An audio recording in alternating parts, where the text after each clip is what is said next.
प्रभु आपको आशीष दे। थोड़ा सा हम लोग पवित्र आत्मा के बारे में आज देखेंगे। और पवित्र आत्मा जो यीशु मसीह ने दिया, किसको दिया? अपनी चेलों को।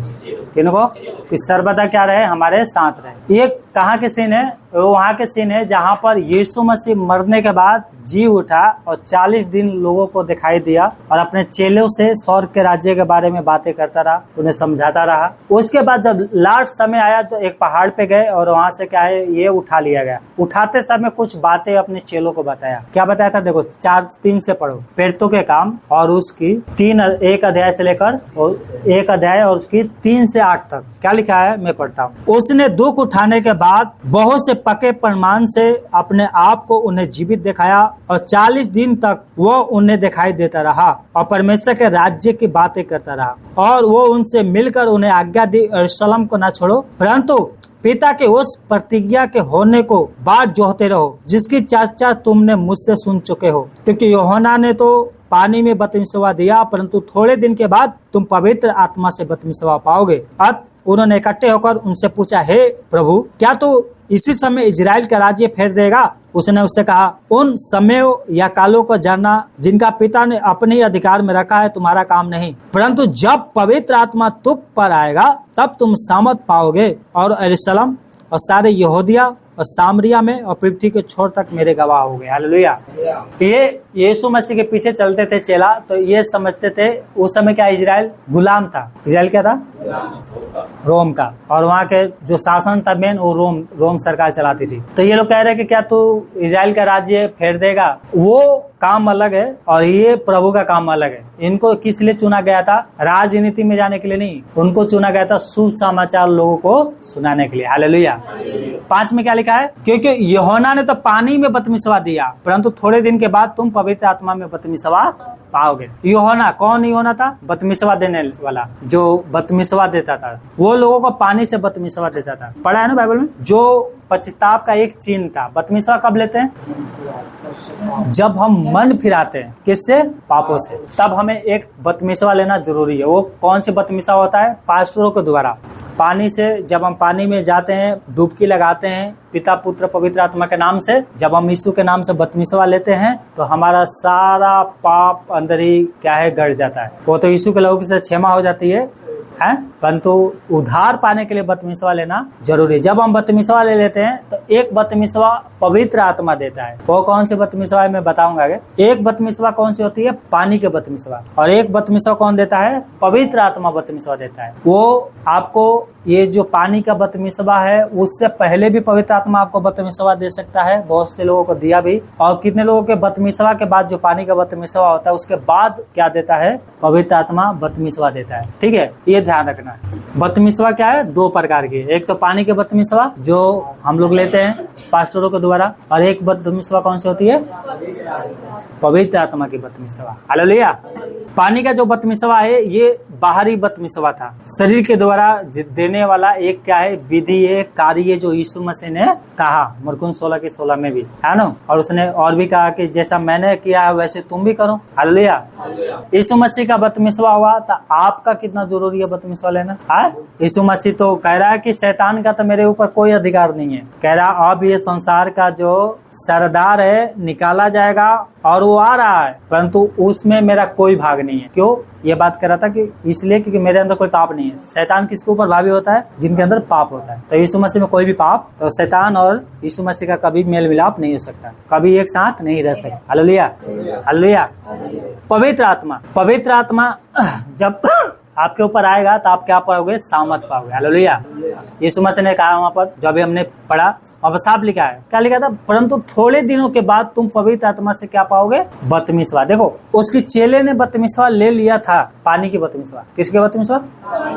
पानी की। पर अभी तक इनको पवित्र आत्मा की बपतिस्मा नहीं मिला था। यीशु मसीह क्या कह रहा है? अब तुम पवित्र आत्मा से बपतिस्मा पाओगे। हालेलुया। पानी के बपतिस्मा लोगे तो हो सके आप पाप में भी गिर जाओगे। मतलब लेना तो जरूरी है, आपसे गलती पाप हो जाएगी, है ना। कितने लोग ढीठ बन गए, छोड़ना नहीं चाहते पाप। पवित्र आत्मा का जब बपतिस्मा आएगा तुम सामर्थ पाओगे, हर एक पाप से घृणा करोगे, झूठ बोलना छोड़ दोगे, दारू पीना छोड़ दोगे। जब पवित्र आत्मा का बपतिस्मा आएगा तो वचन पढ़ने में मन लगेगा, प्रार्थना करने में मन लगेगा जब पवित्र आत्मा की बपतिस्मा होगी तो। हालेलुया। तो क्या कहा यीशु मसीह ने? परंतु तुम थोड़े दिन के बाद पवित्र आत्मा से बपतिस्मा पाओगे। यहाँ यीशु एक नया प्रकार की बपतिस्मा की बात कर रहे हैं, ध्यान से सुना। पवित्र आत्मा से बपतिस्मा, इसका अर्थ है कि कुछ दिनों में पेंटिकोस्ट के दिन जो पेंटो के काम 2 अध्याय में आया था, पवित्र आत्मा उनके ऊपर उतरा और वो उनके द्वारा भर गए। देखो फिर ध्यान से सुनो, यीशु मसीह के जो चेले थे उन्होंने सबने बपतिस्मा लिया था। क्या का बपतिस्मा लिया था?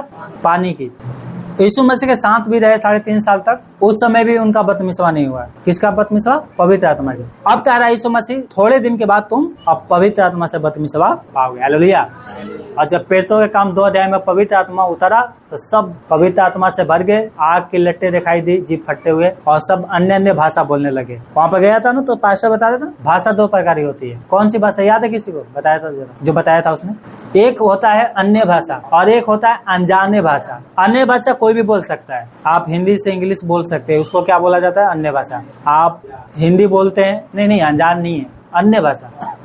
हिंदी से आप इब्रानी भी बोल सकते हैं, आप भोजपुरी भी बोल सकते हैं, बंगाली भी बोल सकते हैं, आप सीख सकते हैं। ये होता है अन्य भाषा। अनजान भाषा कौन सी होती है? जिसको कोई परमेश्वर के अलावा कोई नहीं समझ पाएगा। हालेलुया। सामने वाले को लगेगा पता नहीं क्या बोल रहा है, पागल जैसा, पर परमेश्वर उस भाषा को समझ रहा है। आज लोग अन्य भाषा बोलना चाहते हैं, अनजान भाषा पे दोष लगाते हैं कि अनजान भाषा नहीं बोलना चाहिए। अन्य भाषा भी क्या किस में आता है? अन्य भाषा ही में आता है। तो उसी में उसका मीनिंग है। अन्य भाषा क्या हो गया? अगर आपको भोजपुरी बोलते हो तो ये तो भाषा है संसार में। अनजान भाषा है जो कोई नहीं समझ सकता, वो स्वर्गीय भाषा। हालेलुया का मतलब कोई समझता ही नहीं था। प्रकाशित वाक्य में पहली बार आया हालेलुया, तब लोगों को पता चला हालेलुया का मतलब होता है परमेश्वर के आराधना, है ना। तो हालेलुया का मतलब अभी भी संसार के लोग नहीं समझते। बोले हालेलुया क्या होता है?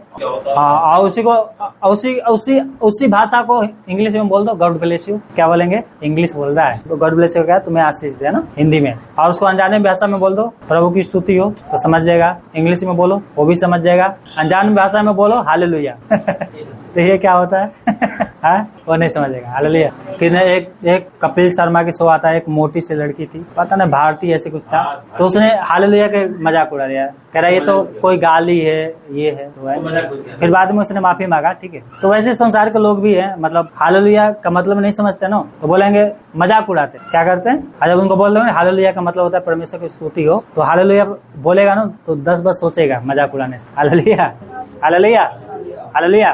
तो ये भाषा होती है, ठीक है। ये आंतरिक बपतिस्मा है। क्या है? आंतरिक बपतिस्मा है जो हमारे हृदय के भीतर होता है। हालेलुया। पवित्र आत्मा हमारे भीतर निवास करता है, आपको ध्यान रखना चाहिए। हमें नया बनाता है और परमेश्वर के कार्य के लिए सामर्थ देता है। हालेलुया। पवित्र आत्मा आपके अंदर क्या करता है? वास करता है, नया बनाता है, अनंत जीवन के लिए तैयार करता है। यही पवित्र आत्मा का क्या है? बपतिस्मा है। हालेलुया। आगे पवित्र आत्मा से बपतिस्मा का मतलब क्या है? ये सुनना ध्यान से। पवित्र आत्मा का बपतिस्मा का मतलब क्या है? वो अनुभव है जब कोई व्यक्ति यीशु मसीह पर सच्चे विश्वास से जीवन सौंप देता है। क्या है? विश्वास से क्या है? सच्चा जीवन क्या है? अपना प्रभु को दे देता है सच्चे मन से। पवित्र आत्मा उस व्यक्ति के अंदर आकर आत्मिक जीवन, शक्ति और दिशा देता है। वो व्यक्ति अब पाप के अधीन नहीं बल्कि आत्मा के अनुसार जीने लगता है। जब पवित्र आत्मा की बपतिस्मा होता है तो क्या होता है? वो व्यक्ति पाप के अनुसार नहीं, पवित्र आत्मा के जैसे बाइबल है वो क्या है? विश्वास में पाप से नफरत कर प्रभु में जीने लगता है। क्या करने लगता है? जीने लगता है। हालेलुया, है ना। आत्मा के अनुसार जो आत्मा आज्ञा देता है और आत्मा जो समझाता है उसके अनुसार वो जीने लगता है। जैसे पानी का बपतिस्मा शरीर को ढक लेता है, वैसे ही पवित्र आत्मा का बपतिस्मा व्यक्ति के आत्मा को पूरी तरह से ढक लेता है। हालेलुया। जब पानी में लेते हैं तो क्या है? पानी सब ऊपर आ जाता है ना। उसी प्रकार से जब आपके जीवन में पवित्र आत्मा आएगा तो आपके पूरे शरीर पे वो क्या करता है? कंट्रोल करता है। क्या करता है? कंट्रोल करता है और उस आदमी को नया बना देता है और परमेश्वर के काम के लिए तैयार कर देता है। हालेलुया। क्यों जरूरी है ये बपतिस्मा? पवित्र आत्मा का बपतिस्मा क्यों जरूरी है? क्योंकि यीशु ने कहा मेरे बिना तुम कुछ भी नहीं कर सकते। यीशु मसीह ने क्या कहा? यूहन्ना 15:5 में आपने पढ़ा भी है, मेरे बिना तुम कुछ भी पवित्र आत्मा के बिना तुम कुछ भी नहीं कर सकते। हालेलुया। इसलिए जरूरी है। पवित्र आत्मा हमें वो शक्ति देता है जिससे हम पाप पर विजय पा सकते हैं, मसीह के साक्षी बन सकते हैं और प्रेम, आनंद, शांति, दीर्घ जैसे आत्माओं के फल जो गलातियों 5:22 में लिखा है, हम उसके अनुसार चल सकते हैं। हालेलुया। हालेलुया। जब पवित्र आत्मा आपके ऊपर बपतिस्मा के लिए आएगा तो हालेलुया। ये पद हमें याद दिलाता है कि वो केवल धार्मिक रीतियां नहीं बल्कि पवित्र आत्मा का अनुभव ही हमारे जीवित और विश्वास और सामर्थ्यपूर्ण जीवन जीने की ताकत देता है। हालेलुया। एक तो पानी का बपतिस्मा हो गया, उससे आपका ये फायदा होता है कि आपका उद्धार हो गया है। और वहां पर जाने के लिए क्या करना पड़ता है? एक बपतिस्मा और होती है जिसका नाम है पवित्र आत्मा की बपतिस्मा। क्या नाम है उसका? पवित्र आत्मा की बपतिस्मा। प्रेरितों के काम 1 अध्याय में बहुत बातें लिखा गया है। फिर यीशु मसीह क्या है, ये सारे बातें बता के उनको चला गया। और आगे हम देखते हैं तो 2 अध्याय में क्या है, प्रेरितों के 2 अध्याय में पवित्र आत्मा उतरता है और वहीं पे पहली बार उनके चेलों को पवित्र आत्मा से क्या होता है? बपतिस्मा होता है। क्या होता है? बपतिस्मा होता है। हालेलुया। आपका पानी से बपतिस्मा हो गया है, लेकिन आपको भी क्या है? पवित्र आत्मा से बपतिस्मा लेना है। हालेलुया।